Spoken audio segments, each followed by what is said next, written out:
The Lord be with you. And with your spirit. A reading from the Holy Gospel according to Matthew. Glory to you, O Lord.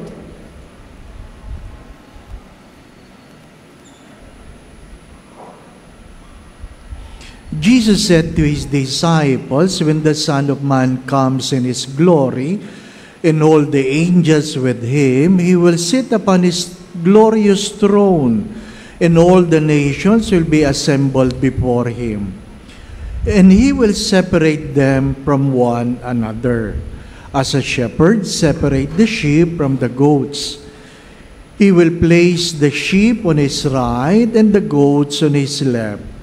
Then the king will say to those on his right, "Come, you who are blessed by my Father, inherit the kingdom prepared for you from the foundation of the world. For I was hungry, and you gave me food. I was thirsty, and you gave me drink. A stranger, and you welcomed me. Naked, and you clothed me. Ill, and you care for me. In prison, and you visited me." Then the righteous will answer him and say, "Lord, when did we see you hungry and feed you, or thirsty and give you drink? When did you see you a stranger and welcome you, or naked and clothe you? When did we see you ill or in prison and visit you?" And the king will say to them in reply, "Amen, I say to you, whatever you did for the one of the least brothers of mine, you did for me." Then he will say to those on his left, "Depart from me, you accursed, into the eternal fire prepared for the devil and his angels. For I was hungry, and you gave me no food. I was thirsty, and you gave me no drink. A stranger, and you gave me no welcome. Naked, and you gave me no clothing. Ill and in prison, you did not care for me." Then they will answer and say, "Lord, when did we see you hungry or thirsty, or a stranger, or naked, or ill, or in prison, and not minister to your needs?" He will answer them, "Amen, I say to you, what you did not do for one of these little ones, you did not do for me." And these will go off to eternal punishment, but the righteous to eternal life.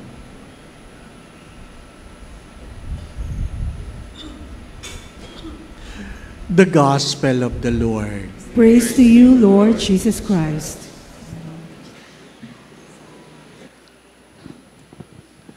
Magandang gabi po sa inyong lahat.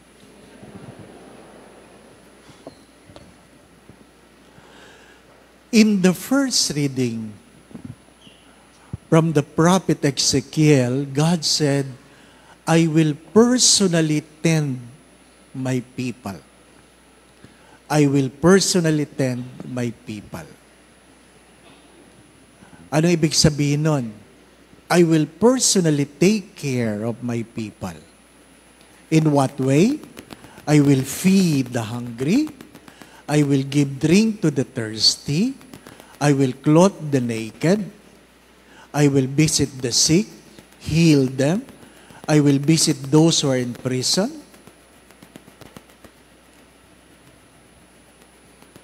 That was a personal commitment from God.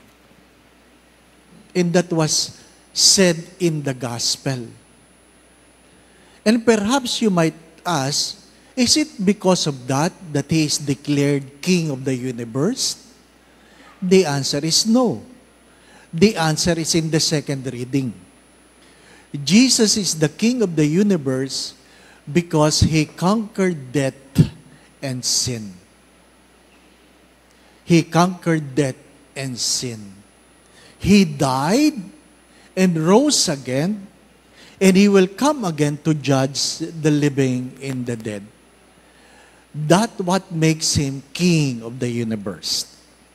Meron tayo sa Pilipinas, owner of the Philippines, owner of the universe. Diba?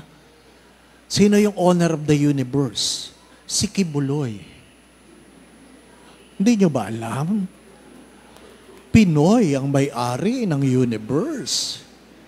Sabi niya, mangungulekta na siya ng tax. My dear friends, everybody, anybody can declare the honor. Anybody. Sabi nung isa, may sayad yun, Father. Hindi ko alam. Pero yung naniniwala, baka yun ang may sayad. Di po ba, no? Mahirap yun. It is not that you're able to claim the honor made you the king of the universe. No king that has the riches and the power that said they are the king of the universe. Kings of Egypt buried with their riches. Lahat sila, nung sila'y nilibing, bit-bit nila ang kanilang yaman. Pero namatay silang mahirap. Bakit? Hindi naman nadala sa kabilang buhay ang kanilang yaman. Binitbit pa nila ang kanilang mga alipin. Yun ang malungkot, di po ba, no? Namatay ang hari mo, na isama ka pa doon sa libingan. Di ba? Pero naging hari ba sila ng sanlibutan? Hindi. Wala. Ano sabi ng Diyos? Huwag kang matakot doon sa kayang pumatay ng buhay. Matakot ka doon sa pagkatapos patayin, pwede kang itapon sa impyerno. At yun ang kapangyarihan ni Jesus. You have to understand, my brothers and sisters, that hell is a reality. Hell is a reality. And heaven is a reality. Ayaw natin pag-usapan yun. Ayaw natin. Bakit? Ayaw nating maging responsable. Sasabihin ng iba, hindi ako naniniwala dyan kasi sa sobrang bait ng Diyos, hindi niya kayang itapon ang kanyang nilikha sa impyerno. Hindi naman ang Diyos ang nagtapon sa kanyang nilikha sa impyerno. Ikaw ang nagtatapon ng sarili mo sa impyerno, dala ng iyong ginagawa dito sa lupa. Ano sabi doon? Kung hindi mo ginawa ang pinagagawa sa iyo ng Diyos, then alam mo na ikaw ay masasadlak sa impyerno. Mga minamahal na mga kapatid, hindi natin pwedeng paghiwalayin ang ebanghelyo ngayon at muling pagkabuhay ni Jesus na kung saan tinanong niya si Pedro, "Do you love me?" Kung naalala po ninyo, di ba? Sa muling pagkabuhay, tinanong niya si Pedro, "Do you love me?"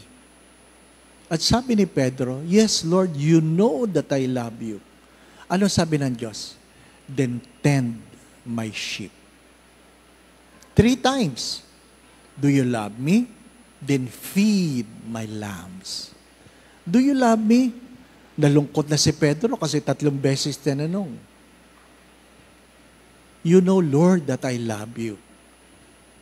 Then tend my sheep." Bakit 3? Marahil kayo nagtatanong, bakit 3? Kasi 3 in the scriptures complete the statement. Kaya pag sinabing holy, holy, holy, ibig sabihin, banal na banal yun. Ano po? Pero kung inyo pong naintindihan, mayroong 3 level ng panalangin. Meditative, affective, contemplative. Meditative, kung ano ang laman ng iyong isip. Affective, laman ng iyong puso. Contemplative, yan ang iyong pamumuhay. Kaya, tinatanong, "Do you love me? Do your mind love me?" "Yes, Lord." "Do your heart love me?" "Yes, Lord." Do your life love me? Yes, Lord. Then tend my sheep. Hindi niya sinabing, do you fear me? No. Do you love me? Sa madalit sabi, pinagagawa ng Diyos ang lahat ng bagay, dala ng iyong pagmamahal at hindi dala ng iyong pagkatakot. Kung naalala niyo yung kwento na mayroong anghel na may dalang sulo sa isang kamay at may dalang isang timbang tubig sa kabilang kamay. At tinanong siya ni Jesus, para saan yan? Sabi ng anghel, Lord, susunugin ko ang langit at papatayin ko ang apoy ng impyerno. Bakit? Para alam natin kung sino nagmamahal sa iyo. Kasi may mga taong sumusunod lang sa iyo dahil gusto lang pumunta sa langit. May mga taong sumusunod sa iyo dahil takot lang silang pumunta sa impyerno. Kung walang langit at walang impyerno, sino kaya ang tunay na nagmamahal? Magandang tanong din yun, hindi po ba? Ano? Magandang tanong din yun. Kaya ka ba nagsisimba dahil gusto mo lang pumunta sa langit? Kaya ka ba nagsisimba dahil takot ka lang sa impyerno? Sana ang sagot ay dahil mahal mo ang Diyos. Pero ano sabi ni San Pablo? Ang pagmamahal ng Diyos ay pinapakita mo sa iyong pagmamahal sa iyong kapwa. Mga minamahal na mga kapatid, alam po ninyo, may mga bagay na hindi naiibsan ng tubig at hindi kayang palitan ng pagkain. There are thirsts that water cannot quench, and there are hunger that food cannot fill. Ano yun? Pagmamahal. Pagmamahal. May mga taong pakainin mo, painumin mo, uhaw at gutom pa rin. Saan? Sa pagmamahal. Mahirap yung ang laman lang ng isip, pagkain, no? Maiinom. Marami sa atin, looking forward pag Pasko. Looking forward pag Christmas party. Bakit? Para lumamon ng libre. Di ba, no? Para bagang pagkakataon na. Di ba, ano? Sa bagay, habang bata ka, pwede mong gawin. Pero pag may edad na, hindi na pwede. Di ba, ano? Tanggap mo na yung lechon hindi umiinom ng lipitor. Di ba? Mga minamahal na mga kapatid, kahit sabihin ni Father, in the power, I cast you cholesterol. Wala. Hindi nawawala. No? Pagkatapos mo, sumisikip talagang dibdib mo sa dami ng tinain mong taba. Di ba? Ano? Mga minamahal na mga kapatid. Magandang pagtunan ng pansin yun. Sino ang mga stranger? Sabi nga ng isang misis, alam mo, Father, ang hirap sa buhay mag-asawa, may katabi ka na pakiramdam mo, solo ka lang. Bakit? Wala kang tiwala sa katabi mo. Asawa mo yan, Father. Wala kang tiwala at pinaghihinalaan mo, kanino kaya galing ito kahapon? Di ba? Ibig sabihin ng stranger, hindi yung malayo. Pagka minsan yung katabi mo. Di ba? Mga minamahal na mga kapatid, sino ba yung mga nakakulong? Yung bang nasa preso palagi? Hindi. May mga taong naglalakad sa labas na nakakulong sa kanilang mga pagkatakot. Nakakulong sa maling pag-iisip. Di ba, ano? Sabi ng isang kaibigan, alam mo, Father, ang hirap ngayon. Pagdating ng malapit na ang sahod, may mga kasama ko sa opisina, kahit walang makain, I have nothing against Starbucks. Kahit walang makain, bibili at bibili ng Starbucks at ipopost. Pero, pag kumakain kayo, manghihingi. Ang hirap, Father. Mayroon kayong pantry sa inyong kumpanya. Nilagyan mo ng pagkain, huwag galawin, may lason. Pagdating mo, wala na doon. Bakit? Parang pangkaraniwan na lang ang kumain ng hindi kanila. Ang hirap, di po ba, na? Ang hirap. What have we become? Mga minamahal na mga kapatid, alam natin, the 7 corporal works of mercy. You feed the hungry. You give drink to the thirsty. You clothe the naked. You welcome a stranger. You visit the sick. You visit those who are in prison. Wala doon. Yung pang-7 ang alin? You bury the dead. You bury the dead. Alam niyo bang tungkulin natin bilang mananampalataya ang maglibing ng mga namamatay? Sa probinsya, kaya binabatingting ang kampana pag may namamatay o merong pinapasok sa simbahan na patay upang ang mga malapit doon ay samahan sila sa pagdarasal. Hindi nyo alam ito. Na iba ang tunog ng kampana kapag matanda ang patay at iba ang tunog ng kampana kapag bata ang patay. Diba, ano? Sana wag yun ang exam, no? Pagdating ng araw. Pag tinanong ka ni Lord, ano ang tunog ng patay? Ay, patay. Diba? Hindi natin alam. Bakit? Hindi natin ginagawa yun. Mga minamahal na mga kapatid. Kaya nga may biruan di ba? Nagkita-kita yung magkakabarkada. Sabi, saan ka galing? Naglibing. Ba't ang dami mong kalmot? Lumabang pa Di ba? Bakit? Pagkamisan ang nililibing ninyo, sarili nyong pamilya. Hello? Yun ang malungkot na kwento. Sino mga estranghero? Ang malungkot na kwento, ang matatanda sa pamilya. Anak, saan ka pupunta? Mamamasyal kami. Pwede ba sumama? Huwag na, ma. Matanda ka na. Hindi ka na nakakalakad.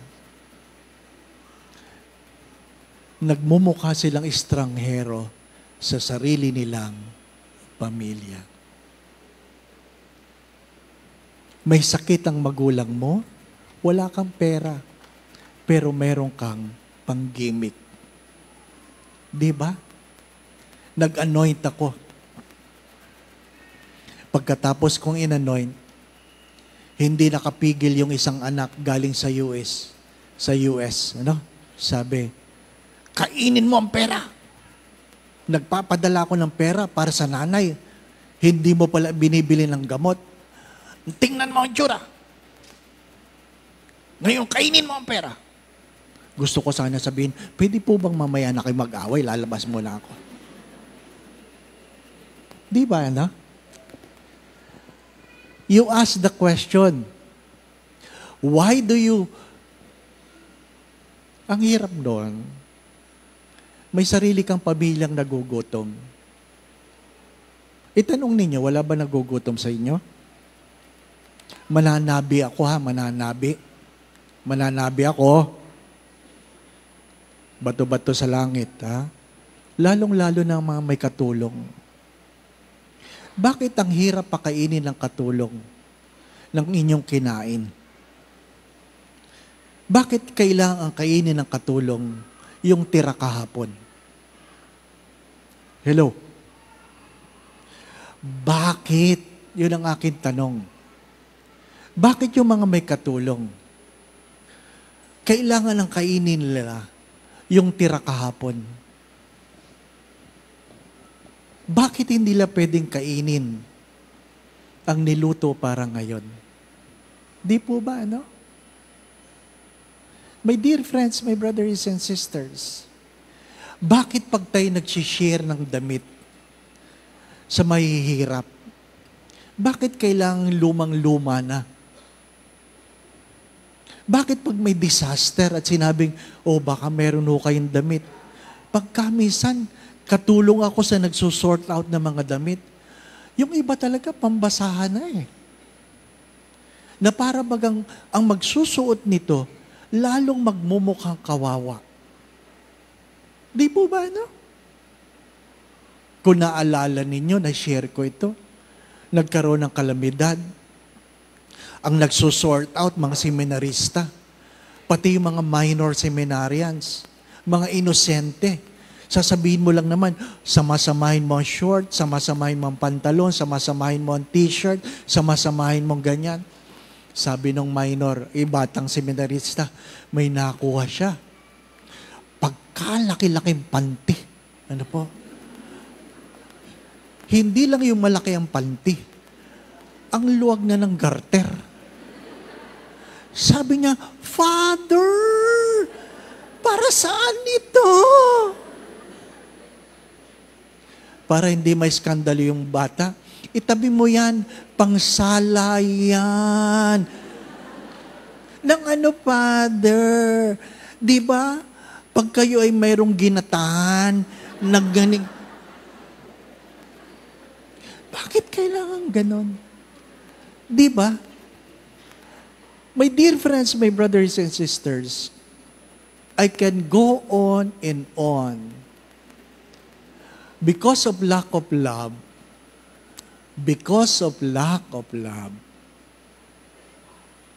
we forget to feed the hungry. We forget to give drink to the thirsty.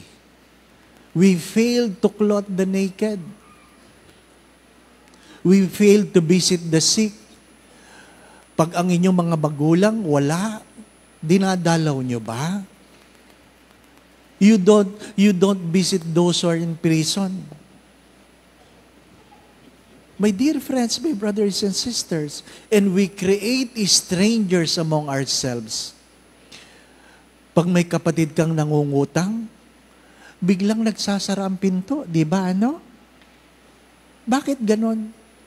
Kayo ang sumagot. Then you ask yourself, will you be on the right or on the left? You ask yourself. Ikaw ba'y pupunta sa kanan ng Diyos o kasaliwa ng Diyos? Ang Diyos ba ang namimili? Hindi. Kung anong ginagawa natin sa ating kapwa. My dear friends, my brothers and sisters, walang mahirap sa Ebanghelyo. Walang mahirap sa pagbasa. Ang mahirap ay magmahal. Dahil pag walang pagmamahal, walang pagbibigay. Again, the question for tonight is, do you love me? Do you love me? If you cannot love God, how can you love your neighbor, your own family?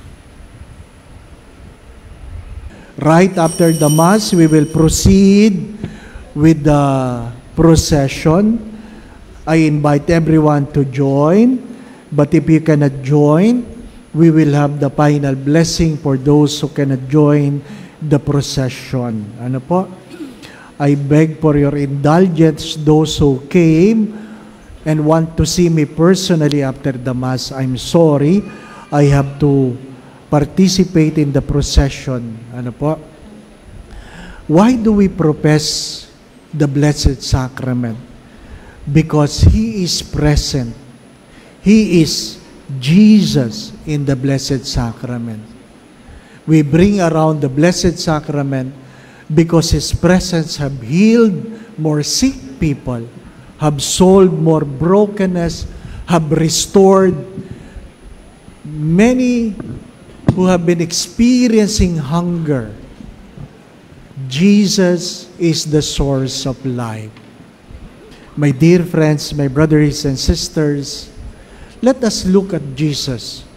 Let us love Jesus and allow Jesus to heal our wounds. As you look at each other, children, regardless of your age, when you look at your parents, you answer the question, do you love me? Tuwing tinitingnan ninyo ang inyong mga magulang, palaging tinatanong ng Diyos sa ngalan nila, do you love me? And if you love God through your parents, then show them respect.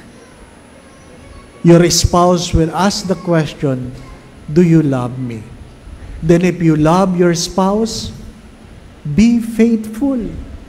Be faithful. Parents, your children also ask the question, do you love me? And if you love your children, then be a good example. Be a good example. To the siblings, magkakapatid, yun din ang tanong, do you love me? Sadyang napakahirap pautangin ang mga hindi nagbabayad, no? Kaya, ang hirap talaga pag tinanong mo, do you love me? Ilang beses ko yan sinasabi. Kung hindi mo pa nasasabing hindi, ang hirap mong mahalin, baka hindi ka pa nagmamahal, no? Sadyang mahirap magmahal. Do you love me? I guess that's the most difficult question when we are trying hard. And I pray that you're able to say to God, you know, Lord, I love you. The Lord be with you. And with your spirit. And may Almighty God bless you and your family, the Father, the Son, and the Holy Spirit. Amen. We go in peace to love and serve the Lord. Thanks be to God.